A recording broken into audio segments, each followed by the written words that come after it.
Okay everyone, time's just turned 4 o'clock, so we're going to make a prompt start for you.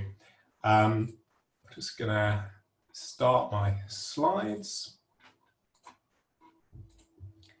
Can I just have a thumbs up just to double check you can now see some slides? Excellent. Okay, so hello everyone, welcome. My name is Roger Higgins and this is the first of a series of webinars nominally coordinated by Norwich Research School. We're very happy that you're able to join us here. If your school is anything like ours at the moment, then that is a serious time commitment at the end of probably a busy day with lots going on. Just a brief bit of us before we start. We are one of 37 schools linked to DEF, acting as hubs for the dissemination of their work. And essentially a school like others, but tasked with supporting other schools to use evidence to improve teaching practice, with a particular focus on disadvantaged pupils, as that's one of the core founding principles of the EEF itself. Key thing to appreciate is we are all schools, and in my case, still a practicing teacher as well as a senior leader. So we don't claim to be the finished article, not at all, but we hope that by working with the EEF and then sharing with you, we can help, in our case, the East Anglian region. So this webinar series, of which this is the first session, is really designed to support schools make use of the evidence base in areas that we imagine are priorities in the middle of the pandemic. All will be recorded and subsequently shared on YouTube. I just want to take the opportunity to highlight that a number of the sessions involve experts on a national level. So for example, the behaviour webinar is being delivered by one of the authors of the EEF guidance report, as is the social emotional learning webinar. We've partnered with the Ambition Institute to talk about the ECF national rollout. And we have partnered with our nearest neighbouring research school down in Suffolk, Unity Research School, to offer a wider list of webinars. But the headlines for this session are that we're going to look at the best bets for implementing change in schools, including reflections on a new bit of guidance on school planning that was published in August of this year by the EEF to try to support schools through the pandemic. Throughout this webinar, I'll be signposting some useful planning resources which are completely free to download from the EEF's website and elsewhere, and also just reflecting on maybe next steps for this academic year. I guess the key challenge which I would expect from colleagues up front is, what on earth are you talking about an evidence-informed approach to planning and implementing right now? It's very tempting, and I speak personally, as well as the people I meet in the education sector, to say that right now we should just be throwing everything we physically can at our young people to help recover gaps in learning and issues around mental well-being, etc., following school closures. It's also tempting to argue that there's so much uncertainty in the system at the moment that there's an unprecedented squeeze on our ability to strategically plan and to plan carefully. It's also, I would imagine, true for most people working in schools that we are facing longer to-do lists than in any other year we can remember. So just as for some things that are on our plate here at Notre Dame High School, where Norwich Research School is based, the EEF guide for schools from back in June listed lots of things that are very much on our radar. Things like making sure that the quality of teaching is enhanced or maintained while dealing with restrictions due to social distancing, assessing gaps in learning in potentially ways that we haven't done before, so better diagnostic testing, dealing with transition into year 7 when we haven't had normal transition events between us and our feeder schools. And I would say it's the same for primary schools and reception. As a primary governor, I know how frustrated primary schools were not being able to get out into the community and nursery feeders in order to understand their reception cohort before they landed in September. Tuition, whether it's funded through the National Tutor Partnership or whether schools are finding the money from elsewhere. contingency planning on top of, for a potential second round of school closures. The list just goes on. Then you can add to that everything required in order to open in the first place. So increased senior leadership presence around site. I'm certainly living that dream at the moment to make sure that transitions are smooth between lessons, that pupils stay in their bubbles, etc.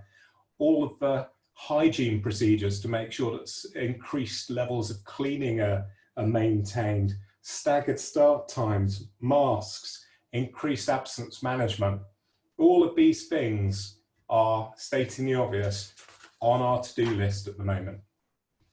Now, the EEF recognised that, which is why last month, if you haven't already met it, they published a short guide to schools, which looks like the image on your left. And they suggested that one way to help us hold our nerve, if we believe that the best way forwards is to do less, but do it better, i.e. have a manageable number of changes going through school at once, is to map out your to-do list using a tiered approach. And the 3 tiers they recommend are tier 1, things directly affecting your classroom teaching. So it might be your CPD program, it might be what you're going to do with assessment, might be contingency planning for remote teaching.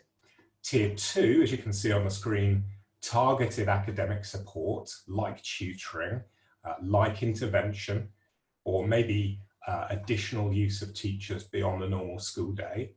And then tier 3, things like whole school behavioural reinforcement, SEL, wraparound childcare, breakfast clubs, parental engagement, etc. What the EEF are basically suggesting here is we don't really want to be taking our eye off improving classroom teaching or maintaining high qualities of classroom teaching where it exists, because that may be our route to success in this most trying of years. So what I've done, and Susie is going to post this link into chat for you so you can just click on it, is I've just put together a brief survey where I'd like you to click the link and, for you in your context, rank the various things that are in this planning guide from the EEF in terms of the relative priority for you. Basically along the lines of, they can't all be the #1 priority, that's impossible to implement. So over to you, you've got a few minutes, it's a fairly quick survey, just post back in chat if it's not working for you and we can investigate. And then we'll look at the results live as they come in.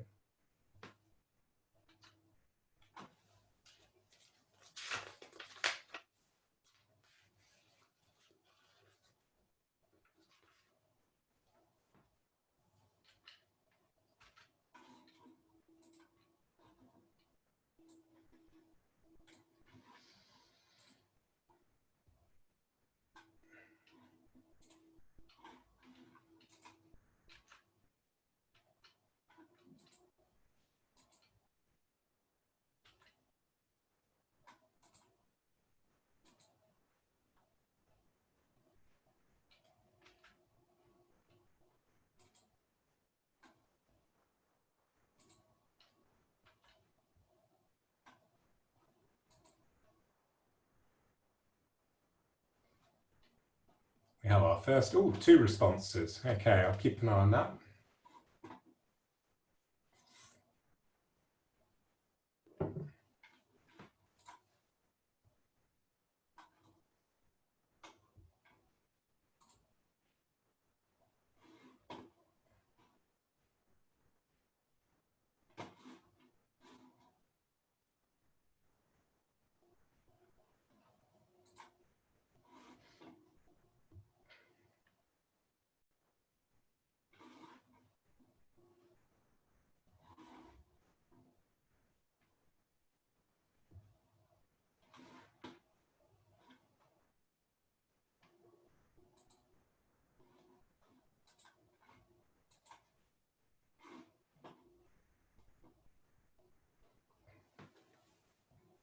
I'm probably going to bias the results now as I'm sharing my screen with you so you can see the results coming in via Google survey.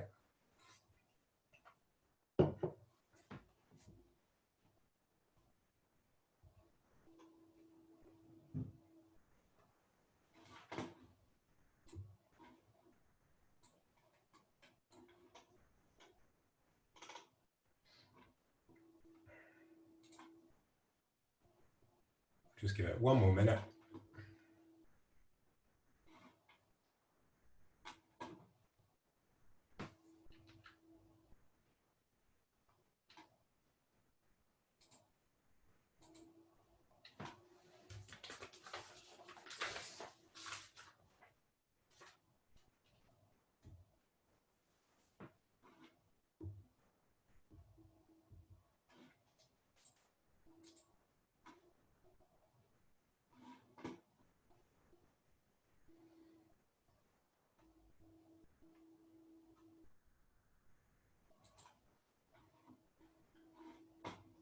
Final call for responses.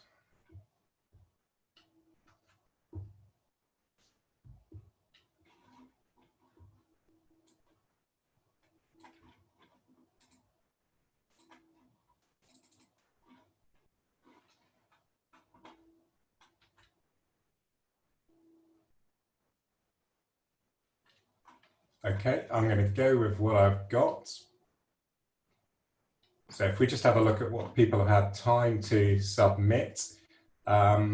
So overall, oh, someone posting in chat, not from a school, fair enough. We can see overall, bit of a spread in terms of confidence that in your various schools, you've identified a manageable, feasible, sustainable number of changes for this year. People in the middle, I think that's entirely honest. I would question whether in my school right now, we feel like we're probably on the edge of volume of change because there's so much that's just been imposed and we have no choice. If we look at people's relative, obviously it's going to be very context dependent. If we just look at what people are saying are relative priorities, so we've got quite a spread in terms of priorities for training, and it'd be interesting to find out, is that because at the moment there's just been a conclusion that training teachers is practically impossible in terms of if it's in a twilight calendar, how do we do that, etc. Real spread in terms of prioritizing subject-specific training. Pretty strong in terms of, yes, we're prioritizing diagnostic assessments, which is one of the EEF's key recommendations. And then we've got a real mix in terms of training and support for early career teachers. Of course, in a year's time, we'll have to follow the early career framework because it's going to be national then. And then bit mixed in terms of revisiting what we'll do with remote teaching to cope with full future partial or full school closures. So those are all the sort of things the EEF was saying about in the guide about tier 1. So we should be really making sure we've got something in tier 1 if we believe that quality of classroom teaching is what's going to make the difference. And then targeted academic support, quite common in terms of planning to use teachers more than normally to support pupils, maybe for interventions. Equally, not quite as strong, but doing the same with TAs. Similar with tutors, although I imagine we're all waiting with bated breath for the national tutoring program to give us the option of actually starting to actually work with funded tutors, because having the funding ourselves may not exist. And then wider strategies, pretty strong on pupil cell, bit more mixed on behaviour, and quite an interesting spread on attendance management. Okay, now I don't want to go through individual responses, I don't think that's appropriate, but thank you for humouring me with this activity. What the EEF guide says next to do is when you've tried mapping against those tiers, and you can download a sort of single A3 editable document if you want to work with your senior team to sort of map out things against those tiers and think about the balance between the tiers, is when you've written down everything, if it's not too late because you're not already set in stone, consider the following things. In the round, have you got a small enough number of priorities that you're physically capable of implementing them all and sustaining them? And then looking at those lists of actions or strategies, for each one, does it involve staff learning new routines or new habits? Because we know how difficult it is for particularly experienced colleagues, but humans in general, to break one habit and form a new one. So what's the total volume of change in habit needed? And is that realistic? Do we feel that our staff across the school understand each change where they're a relevant stakeholder well enough? Because that's obviously going to be key. And finally, a bit of a challenge, but a valid one, have we left any slack in the system? Because as we're seeing with the testing system being in the state it is, there's going to be, and there will continue to be, stuff we can't predict that's going to happen to schools this year, and we're going to need some slack to be able to respond often rather rapidly to it. Okay, so I would strongly commend this EEF guide to supporting school planning to you, and on the EEF website there are some examples from other schools of where they've mapped their sort of development plan to the tiered approach. Several examples from different contexts, as well as a template you can use yourself, just to sort of pause and think, what does it look like when you list it all together in a very simple form? And you might do that, and you might use the EEF guide for planning, and you might be sat there thinking, well, we're good because we have intended to focus on classroom teaching, and we believe that metacognitive strategies are the way forwards with their high impact according to the Teaching and Learning Toolkit. So we're all right, Joe, we're focusing on teacher modeling in order to help the kids. Well, that's okay, but we've got to be really careful. What's listed in the EEF's Guide to School Planning are what we would call the best bets from evidence.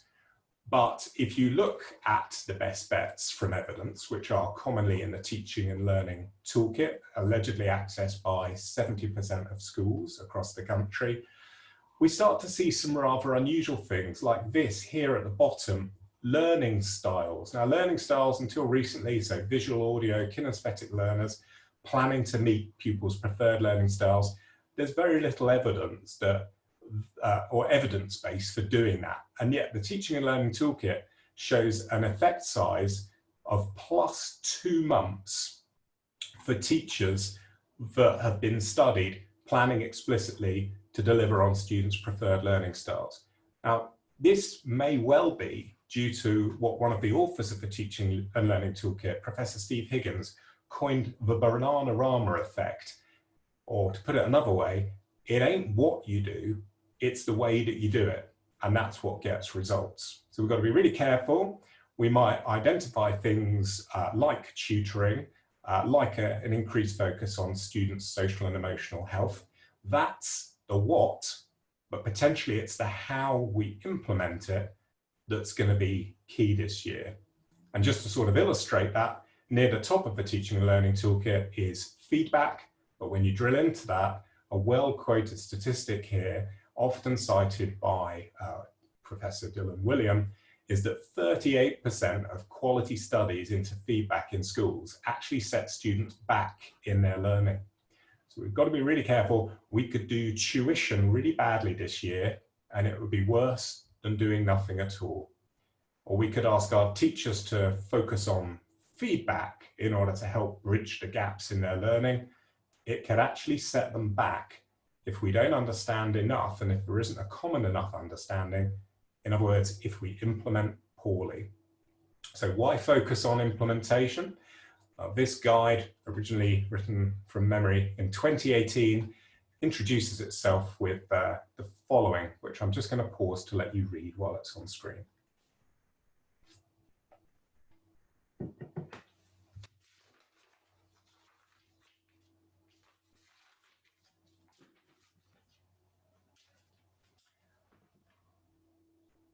And I would say I am definitely personally experiencing a sense of haste to do better for my pupils in my classroom in this school, but I don't want to overlook implementing it as well as possible. Otherwise, what I try may fade away, or worse still, have a negative impact. Written obviously before the pandemic and easy to say, but the EEF's research into implementation in schools quotes this as one of the characteristics that distinguish effective from less effective schools. Not so much what they do, but how they put it into practice. So, and I think I'll skip this slide. Whilst implementation isn't the most sexy thing in the world, far less glamorous than retrieval practice or metacognition or other things that teachers get excited about talking about, it is rare. It is mostly common sense. Doing it in the way that the EEF recommend is a bit like planning backwards, but we can apply it to most things in schools, and we would argue that would include activities around recovering following school closures due to the pandemic. So what we're going to do for most of the rest of this webinar is we're going to walk through some of the EEF's guidance report recommendations on implementing change in schools. This is taken from that guidance report, again, freely downloadable from the EEF's website. And really, there's only 2 recommendations for implementation. You can see them at the top. They're described as foundation recommendations. So treat implementation as a process, not an event. Do it carefully in stages. And secondly, create the kind of environment and climate that is conducive to good implementation. The numbering here is a bit misleading. It looks like there are 6 recommendations, but numbers 3 to 6 are the stages of implementation that the EEF point us to or recommend to us. What the EEF say from the research they've done is that the explore and prepare phase of implementation is often rushed, with schools trying to go straight to delivery. Subsequently, delivery might not look like what we hoped it would look like, and our chances of sustaining things rather than failing things are reduced.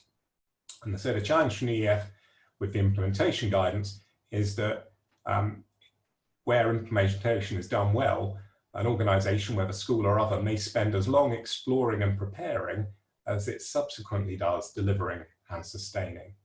Quite a challenge in the current circumstances.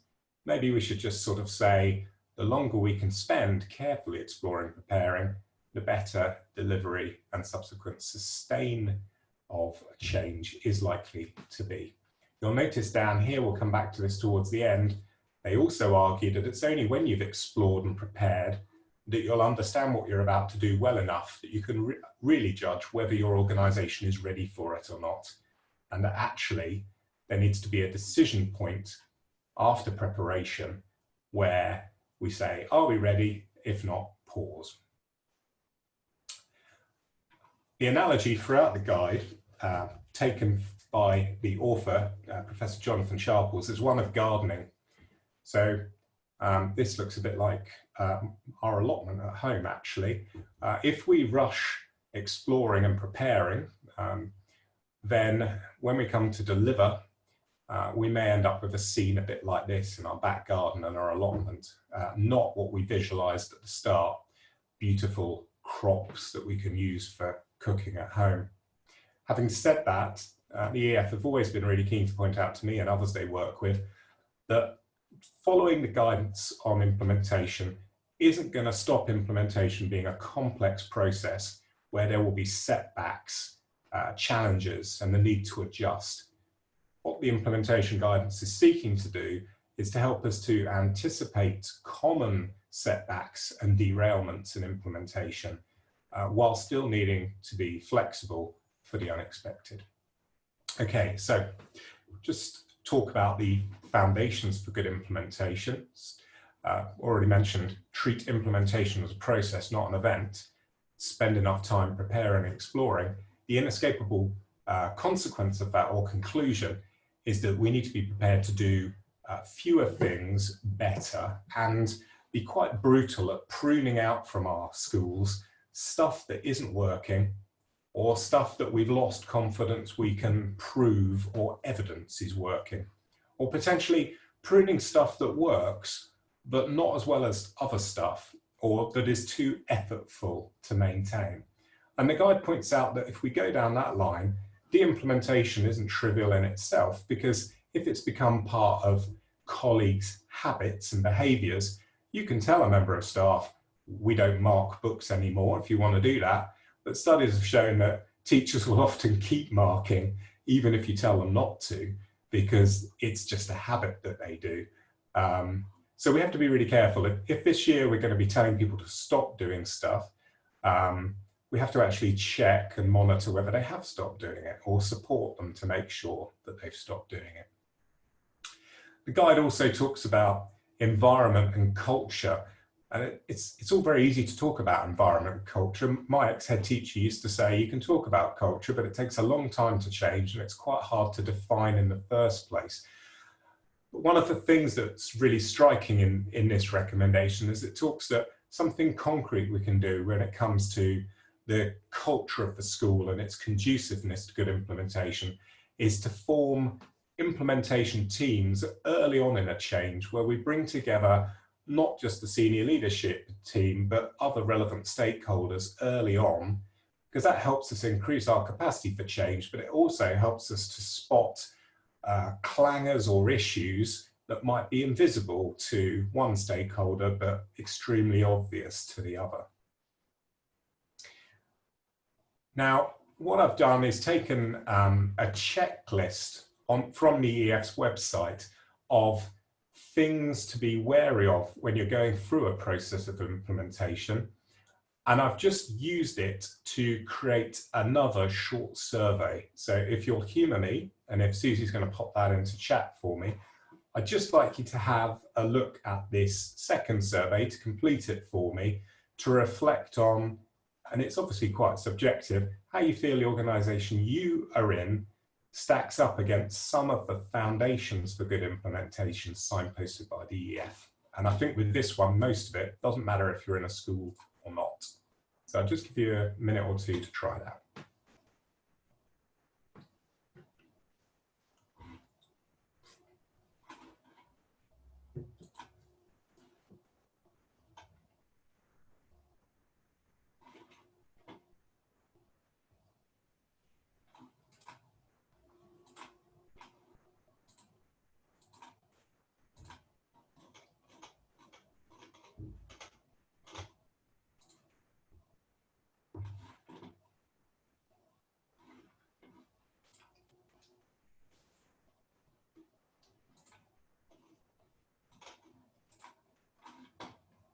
The results to this one are coming in quite thick and fast. I think we've warmed up. Actually, this is a shorter survey as well. So we're in 4 already.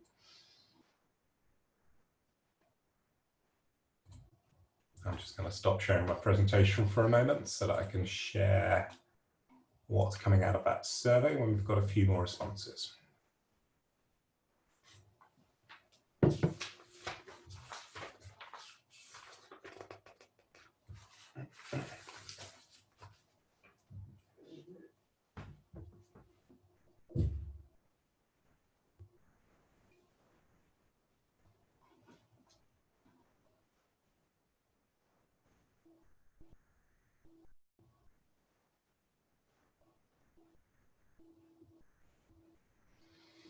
Okay, we've got 8 responses in.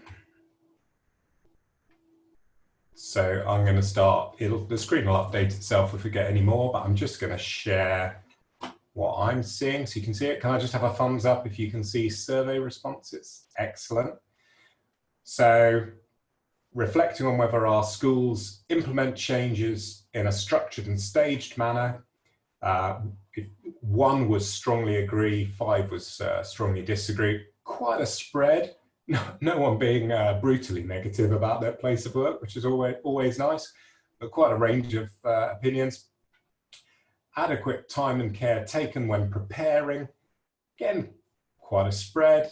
This is obviously going to be really context specific, so I'm not seeking to cast judgment here. Opportunities to make fewer but more strategic decisions and pursue them with greater effort. That seems to have come out quite positively. So maybe people a bit like us who've been working hard in the last couple of years to get that school development plan down to less pages of A4, more of a dynamic document, as opposed to something that's just written and then gathers dust. This is always a problem for schools, and I don't think my school is particularly amazing at this either. I'll get killed if our head teacher watches this back, me saying that, but I think it's honest.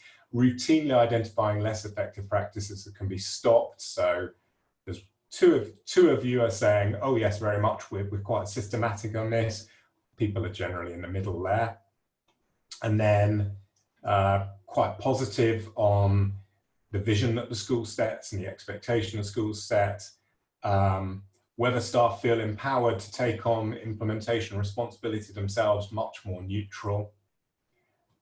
And in terms of, can you think of day-to-day stuff your school explicitly does to influence motivation and staff readiness, a bit in the middle as well. Okay, thank you for your honesty. Now, I just got you to do that, to sort of highlight to you that one of the resources that you can just grab at any time on the EEF website that's underneath the same area as the implementation guide itself. It's this master checklist. It has helpful prompts, not just for how your school is feeling about the foundation recommendations, but also helpful prompts for, have we done enough on exploring for change? Have we done enough on preparing for change, delivery? And it's quite a useful document to challenge yourselves with in your organizations. Right, now this is a 1-hour webinar and I've already been waffling for half of it. There is no way I can do justice to describing to you all 4 stages of the implementation. And I'm sure that you will potentially go away and read the implementation guide in more detail for yourself. So for the rest of the webinar, what I've done is I thought I'm going to go through a case study of how my school have used this cycle to plan. The example I've used is our contingency plan for what happens if the school gets shut again due to COVID.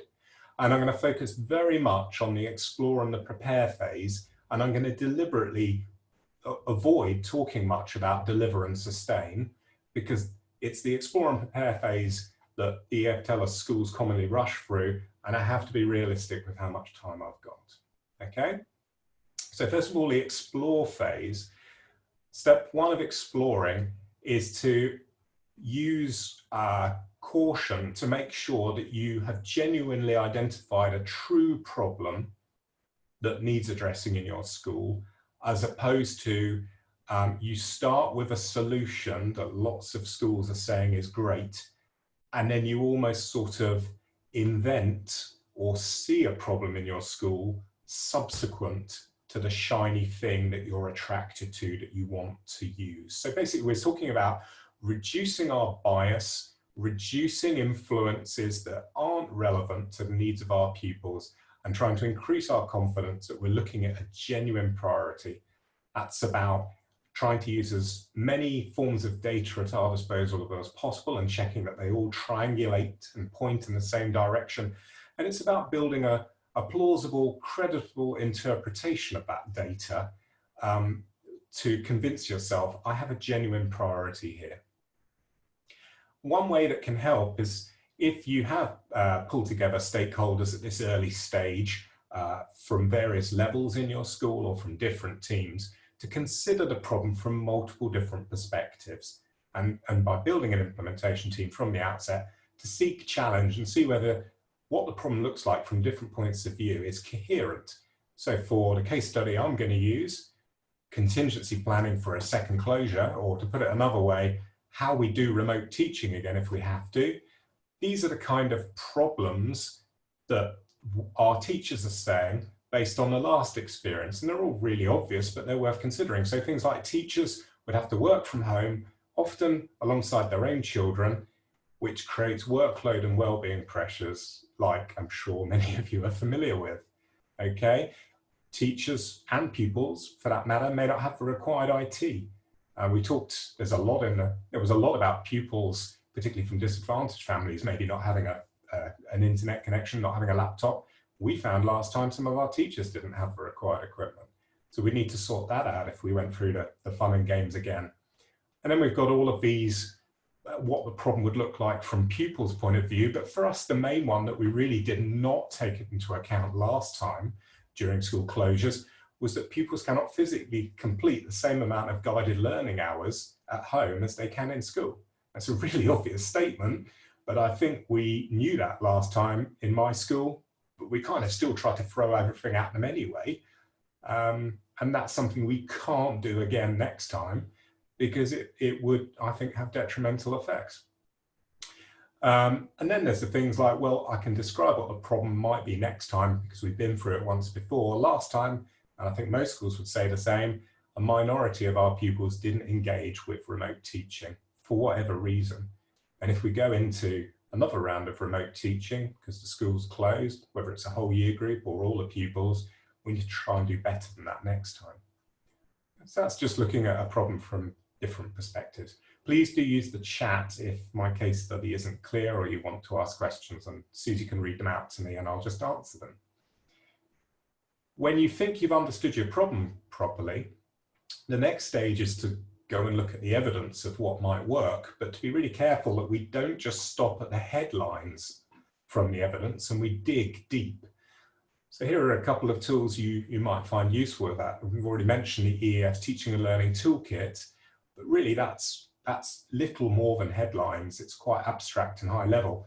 So you often want to dive into related EEF guidance reports, which go into much more detail and give much clearer recommendations. Looking at what other schools are doing is entirely valid, but you probably want to compare what you're going to do with other schools with similar contexts to yours, and not just schools down the road. So for example, using the EEF's Family of Schools database, you can look up your own school and find the demographically most similar intakes to yours in terms of ratio of disadvantaged students, etc. And then maybe you can arrange in this wonderful world of Zooming and Teams a quick chat with that school to say, I'm hundreds of miles from you, but what are you doing about this? Have you got similar problems? If we copy the school down the road, we're in danger of going solution first and not have they actually got the same problem as us, the same kind of pupils as us. Final thing I've got on the screen there is the Evidence for Impact website, which is a searchable database of all purchasable intervention programs. So for example, Read, Write, Inc., that sort of thing, and whether they've ever actually been rigorously evaluated. And it's always worth, if you think I'm going to buy something in, or we have bought this thing in, but we're starting to wonder whether it's doing what we need to, looking it up in there and finding out whether that organization, that company have ever subjected themselves to proper evaluation. And it's free to use. Now, in the case of our case study, planning for a potential second round of remote teaching, the thing we went for, which was published in April, was the EEF's Rapid Evidence Review on Remote Teaching. And we started with these headlines, which you can see on the screen, okay? But if you dig deeper, although this is based on 60 separate systematic reviews and meta-analyses, so high quality research, it's quite honest if you go beyond the summary one side of A4 and actually look at the full PDF, that it's got its limitations. Most of the included studies weren't for school-aged children, and they're quite open about that, okay? And none of the studies dealt with remote learning while the parents are having to share the same Wi-Fi connection or potentially the same physical device as the young people, because no one's ever done a study of a pandemic before. So when you take that into account, getting beyond the surface is about recognizing the limitations of even the best bets like these, and maybe going and looking a bit further. So for us, our case study, we've been looking deeper at some of the guidance reports that are signposted by that Rapid Evidence Review. So there's a guidance report on using digital technology, which is one of the least thumbed guidance reports on the EEF website, but it's very good about what often goes wrong if you suddenly start trying to use a new technology, like for example, Zoom with pupils to do virtual lessons. The Rapid Evidence Assessment points very strongly at the EEF's metacognition guidance, so we dove into that. And it also points towards the guide to parental engagement or working with parents. So we dove into that a bit more. And what you're trying to do by digging deeper like that is to settle on what you think is going to be essential in your response to your problem. And for us, and again, this isn't rocket science, if we go into another period of remote teaching, what we need to work much harder on here at Notre Dame is making sure that the quality of explanation and modeling is as close to the quality we see in classroom teaching if we have to go back onto a sort of Zoom or Teams or asynchronously set work. We need to make sure we've got more robust formative assessment and more consistent formative assessment if we go into another period of school closures. We had lots of examples of good practice at that, but were we 100% consistent? No. And we need to find better, more manageable ways that teachers can give pupils feedback if it happens again. We had mechanisms, but were they sustainable?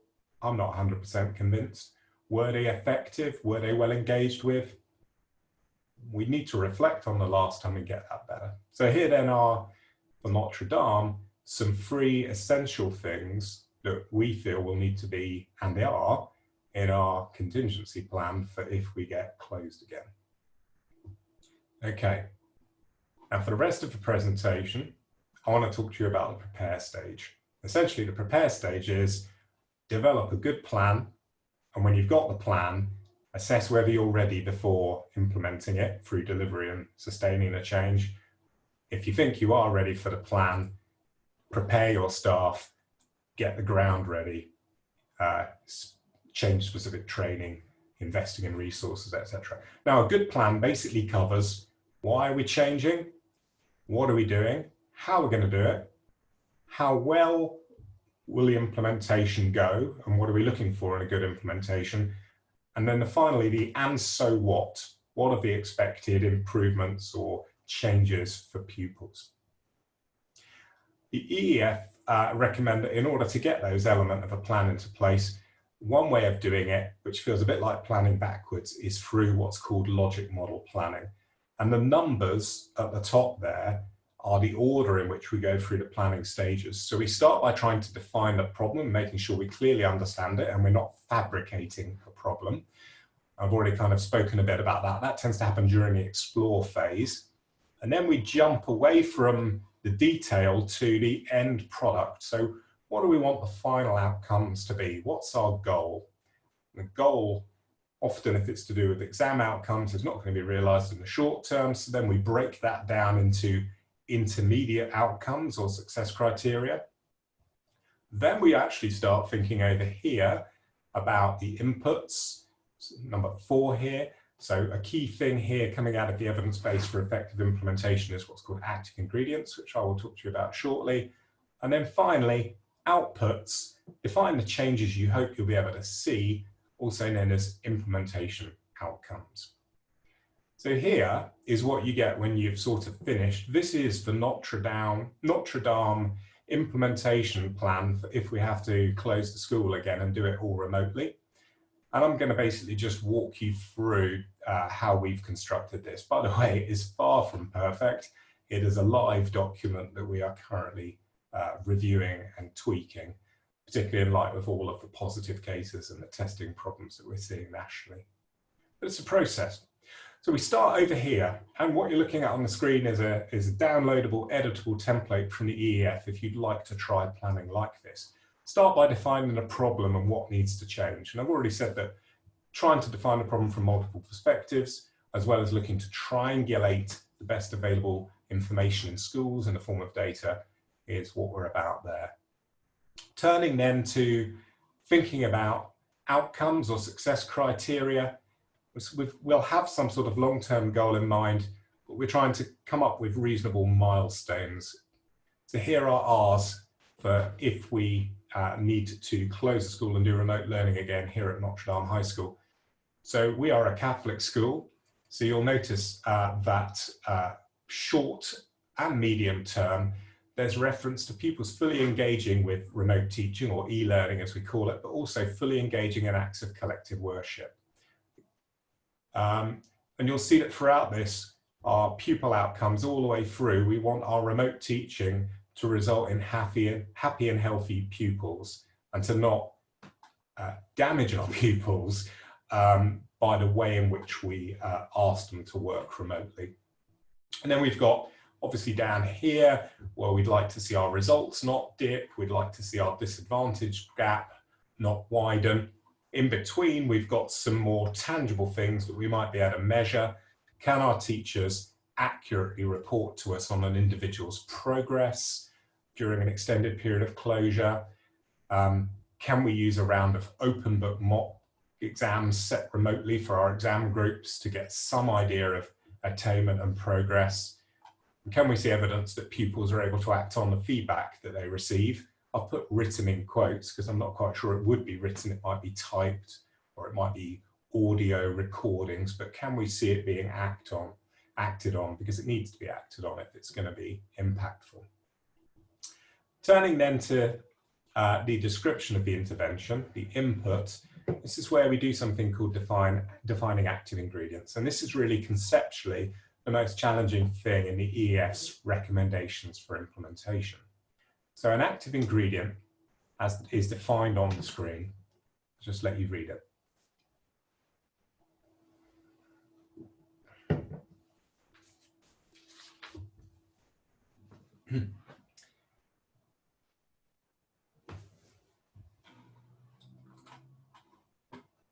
So active ingredients, I like the bold thing in the middle, are the sort of essential behaviours that we will see consistently in teachers or pupils or other key individuals when the change is working as we want it to be working. They're very effortful to define. They're best defined through conversation. It's often difficult, if you've not attempted to define active ingredients before, to separate them out from the actual individual activities that you'll undertake during an implementation. So while they can be activities, they're often less tangible than that. They're sort of core behaviours. Now, we've got a couple of examples, and anyone who's been through implementation before with me will recognise this one. One of the English Football Association's active ingredients is look up, play forwards. So that's a behaviour, an absolutely fundamental behaviour that they want to see through all of the youth development stages up to and including the male and female senior professional teams. And that's something they believe is absolutely fundamental to success internationally, is players looking up and playing the ball forward. Okay. Here's an example from the best available evidence on deploying TAs in the classroom, and that's that TAs should supplement learning, but not seek to replace the expertise of the classroom teacher. And what we know from research is that often where TAs are less effective, they're almost becoming a barrier between the classroom teacher who's got the subject expertise and the pedagogical expertise and the pupil who may have special educational needs, but still needs that subject expert. Okay. However, for my case study, what would be the active ingredients at my school in the event of a second closure? There are 4, and these are those. It's very much learn how to do it better than last time. So number 2, teachers deliver essential subject knowledge realistically, is about paring down the volume of stuff we try to convey and teach over a remote connection versus what we can do in school. And teachers delivering the essential knowledge effectively is more about what the rapid evidence assessment says is the best bets for remote teaching. So I've actually fleshed this out a bit. So by No Child Left Behind, we're talking about all staff prioritising the engagement of all pupils through their actions. And by being realistic, we're talking about defining the guided learning hours per week at our different key stages and trying to really strongly encourage teachers not to go beyond that, because our teachers are basically giving the children too much to do. It wasn't realistic. Okay. By effectiveness, well, we've defined what we think makes great remote teaching at our schools. So we'd want to see teachers adhering to that. But it's also about both an effective and an achievable and sustainable blend of live delivery with asynchronous delivery, so pre-recorded stuff or work set via Google Classroom. Because we believe actually a blend is the best way. A bit of live is great for engagement and for peer interaction and for interactivity with the teacher, but we can't just say, let's keep our full teaching timetable and be on Zoom all day, or everyone's going to get exhausted, whether through Zoom fatigue or because they're also dealing with dependence of their own at home. So it's about making it realistic as well. And then, as I said, we're a Catholic school, so we would be looking at form time and weekly assemblies, whether pre-recorded or live, in order to have collective ideally live worship.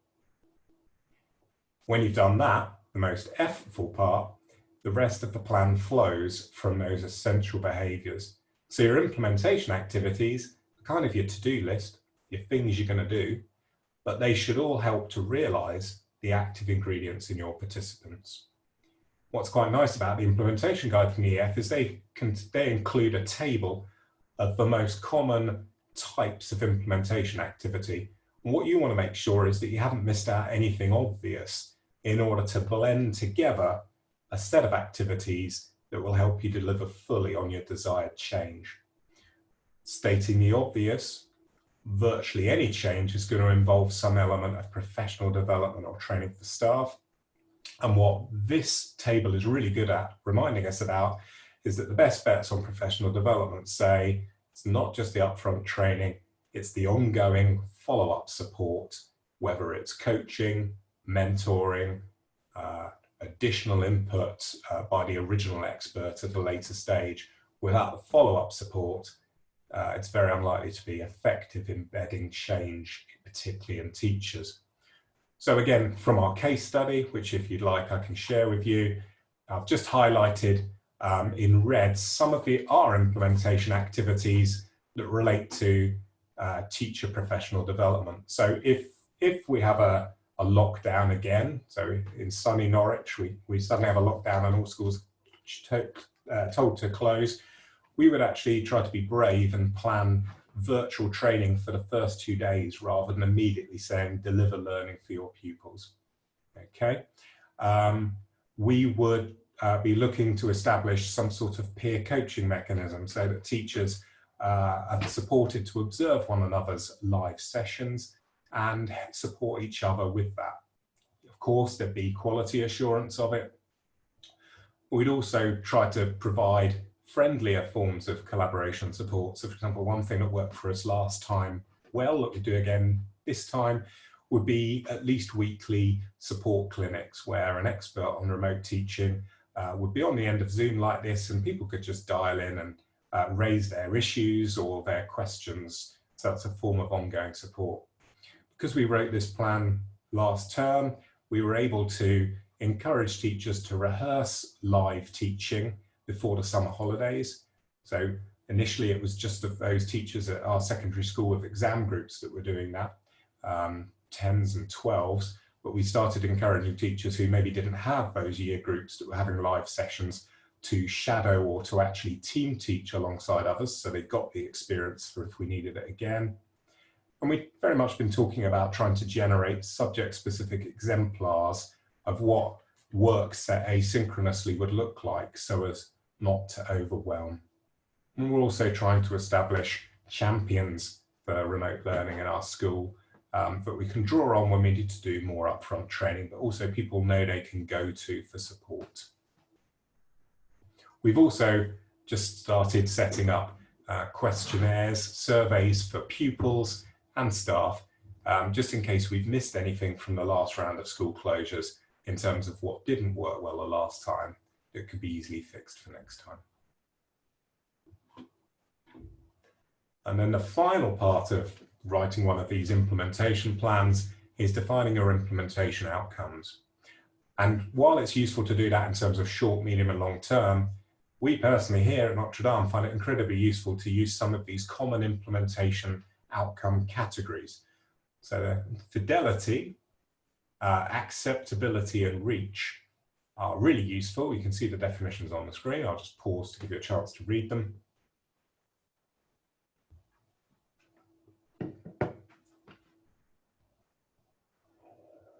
And I think the challenge there is reach. Can we in some way not immediately go whole school with our change? Can we, at least in the short term, try it with just one class or just one year group, even if it's for a brief period of time before we go whole school with it? Because of course there's so much to be learned essentially from a pilot or a trial with a subset of our full student body or our full group of teachers.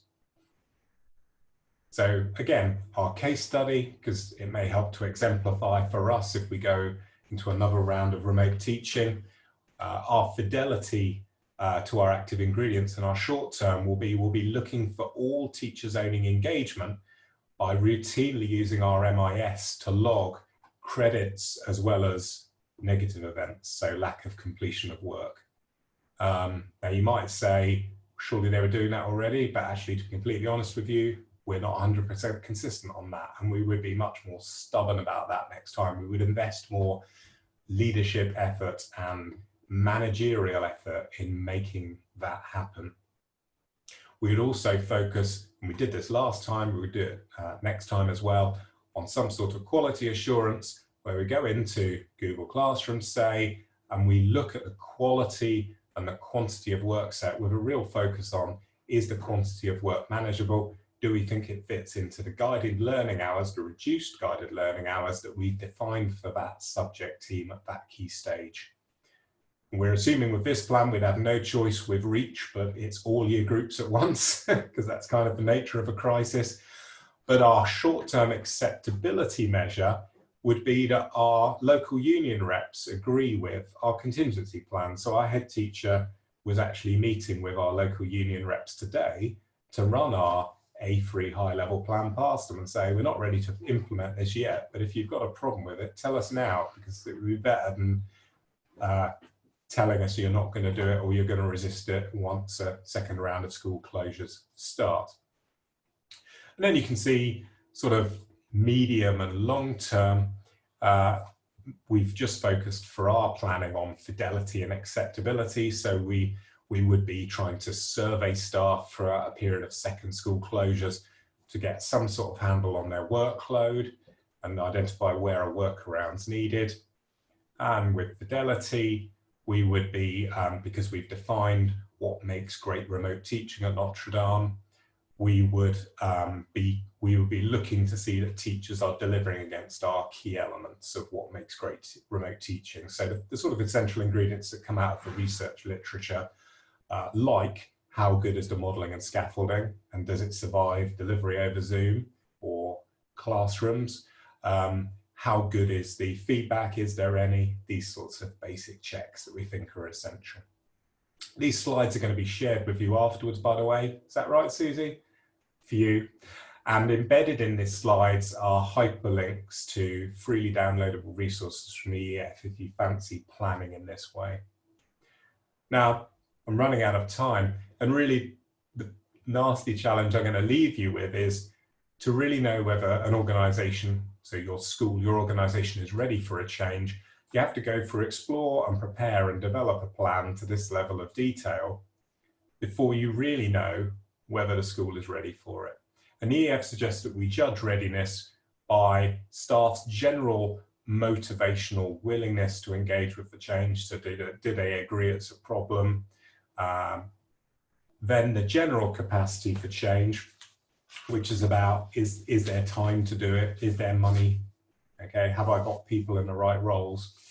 And then finally, the innovation specific capacity, which is about, is there the sufficient knowledge and expertise in my school about the specific thing I'm doing in order to have a chance of it working and being implemented well?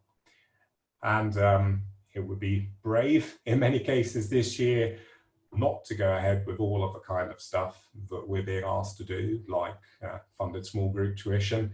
But the argument is that if we're not ready, we're better off either going back and adjusting the plan or pausing and waiting a bit before implementing it. If we are ready, then a really useful way of creating a shared understanding for the change before delivery starts is for some of our key stakeholders to think, can I define what is expected of them? Can I define what they can expect in terms of support? And can I define explicitly what is the reward that they will receive, whether it's acknowledgement in a briefing or whether it's going to be linked to their professional development goal for the year, so it will be integrated with that, so that's a sort of reward. And there's a really useful EEF template where it's just a grid really, where we sort of, it's an alternative stakeholder analysis, where for key stakeholders we try to think, to make this work, what's expected of that stakeholder, how am I going to support them, and how are they going to be rewarded? And I suppose a degree of upfront honesty with those stakeholders, so they clearly understand what's expected of them. Wouldn't hurt if you're prepared to share it with them. Other practical preparation, upfront training, and all the usual stuff, talking to governors, buying in the equipment, the resources, and making sure that we've got sufficient administrative support from our support staff. So if you don't fancy joining us for any training courses which have the implementation process explored in more depth, you could look at the EEF's website, where there is an online course for developing an implementation plan featuring videos from the author of the guide. You don't need to come through us if you don't want to, or you haven't got the time. You can download planning templates, and item D, you can download examples of implementation plans from schools from a range of contexts, which might help you get your head around what we mean by active ingredients. You might even find a school that's planned for something that has a similar problem to yours that you can borrow. But be careful, context is king. Okay, so I'm going to skip over deliver because I've run out of time and I knew I would. I'm going to skip over sustain. Just to summarize what we've talked about, or what I've droned on about, is what are the best bets for implementing change in school? What are some of the useful planning resources that the EEF offer to schools and organizations to download for free? And we haven't really got time, but reflecting on next steps for the rest of this year, can we still find space to do less better? Would the EEF's tiered approach help us to rationalize the type and total volume of change this year? And can we, for what matters most, treat implementation as a process, not an event, and give ourselves enough time on explore and prepare that we don't get a train wreck at the end of it? Suggested next steps would be take a look at the EEF's tiered approach recommendation, but don't avoid the full EEF implementation guide. It's pretty good. And if you were to look at guidance reports, because you are developing a contingency plan for future school closures, I would strongly recommend not skipping past the digital learning guide and talking about it with maybe whoever's responsible for IT in your school. Definitely looking at the metacognition guide in terms of elements of things that need to be present in remote teaching, and to some degree looking at the working with parents guide. But I have overrun by 3 minutes. Susie was right. 60 slides in a minute was grossly unrealistic. Nevertheless, I hope you found this useful. There are our contact details, and if you have any questions,